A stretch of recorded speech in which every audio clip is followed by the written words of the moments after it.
But we begin with the latest messaging from the White House on efforts to end the war on Ukraine. In moments, I'll speak live with the Ukrainian ambassador to the U.S., Olga Stefanishyna, about Ukraine's input into this U.S.-authored 28-point plan.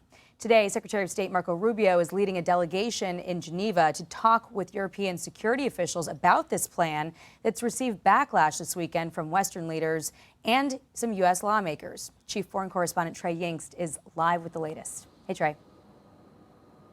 Jackie, good morning. Talks are taking place today in Geneva, Switzerland, aimed at ending the war between Russia and Ukraine. These conversations include officials from the U.S., Ukraine, and a variety of European countries, all trying to rally behind Kyiv. Ukrainian President Volodymyr Zelensky spoke about the negotiations and a 28-point peace plan that has circulated in recent days. I have signed a decree on the composition of the Ukrainian delegation and approved all relevant directives. Our representatives know how to protect Ukrainian national interests and exactly what is needed to prevent Russia from carrying out a third invasion, another strike against Ukraine. Zelensky did not go into details about the 28-point peace plan that would require Ukraine to give up more territory in the east of their country and limit the size of their military. Some U.S. senators say that Secretary of State Marco Rubio told them the plan was a Russian wish list and not the actual plan. A State Department spokesperson responded to those comments, saying they were blatantly false, with Secretary of State Rubio saying in an X post, quote, "The peace proposal was authored by the U.S.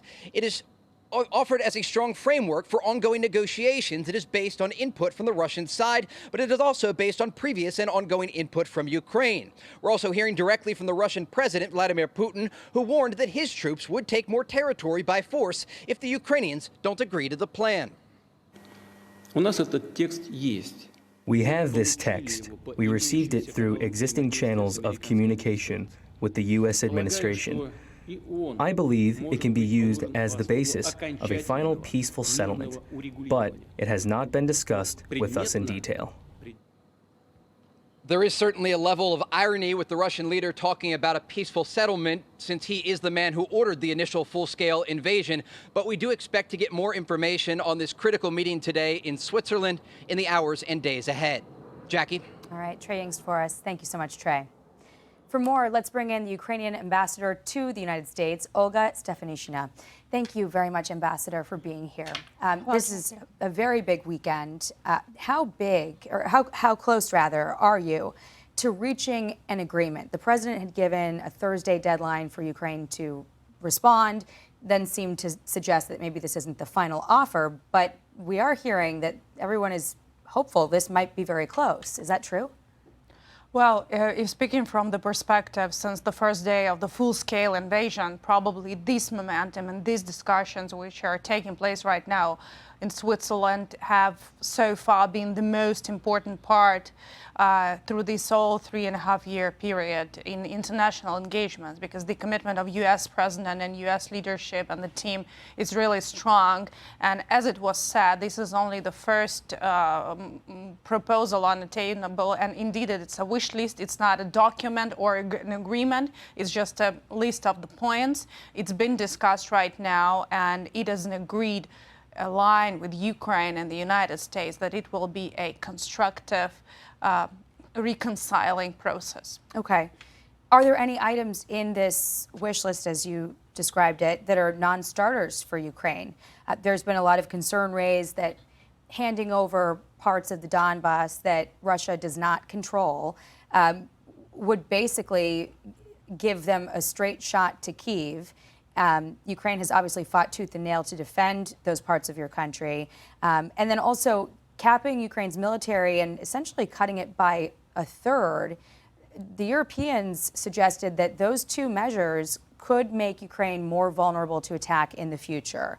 Is that the current assessment from Ukraine? Well, there are like a lot of points in this plan, and indeed European allies and partners are in Switzerland with us, because a number of points are directly related to them and to NATO. But again, this is again a wish list, a list of points. It's not an agreement, so the agreement should be as precise as possible. This, additionally to 28 points, there is a security assurances proposal from U.S. on the table, and it all should be embodied in the agreement. So teams are still working in Switzerland. Not yet final statements have been done. President has nominated Chief of his office Andrei Yermak as a Chief of Delegation. Also, the Chief of Military Intelligence Kirill Budanov is also part of the delegation. So this is a rather strong background on that. But is handing the Donbass over a red line? It's not something related to undermining the sovereignty, and it also says de facto. So the discussions are around that. Okay. How much of this plan did Ukraine write? You heard the Secretary of State say that it was U.S. authored with input from the Russians, but also input from Ukraine.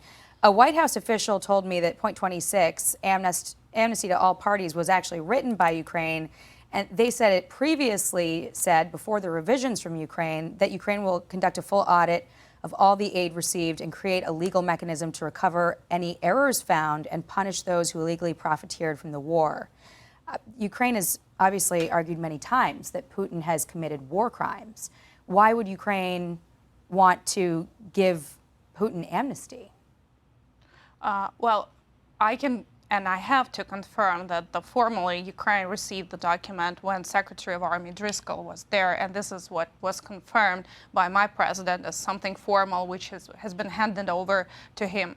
And this is the document I saw, and this is the basis on which the parties work right now in Switzerland. So, but what I know also, and I think it is really important, that there was a really strong commitment from U.S. Department of State and the White House to finally force Russia to put at least something on a paper, to avoid being played with the peace, I would say. So I think having Russians preparing their proposals is something that was the original intention, just to avoid the situation of being playing around the talks, the real intentions.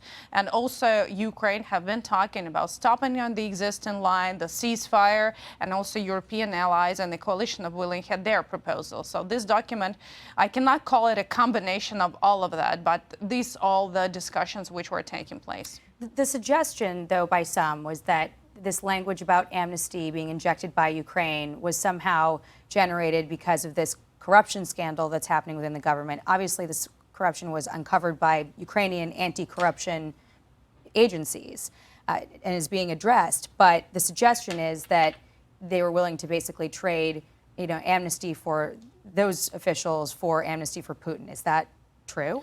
Yeah, it's absolutely not correct to say that these are related amnesties. So you do not able, to put equal sign between, domestic exposures done by some domestic law enforcement institutions and peace and war issues and, political immunities for Ukraine. These are three different layers. And Ukraine has been standing for its freedom. The aggression started on our land, and we just defend ourselves. So whatever will be discussed further, at this point is not part of this bigger framework. The president indicated that this deal might be coming together quickly because Ukraine's military is in a bad spot. Listen to what he said this week. They will lose in a short period of time. The whole of Donbass? They're losing land. So we're in it for one thing. And then the vice president also said there's a fantasy that if we just give more money, more weapons, or more sanctions, victory is at hand. What is the military assessment right now?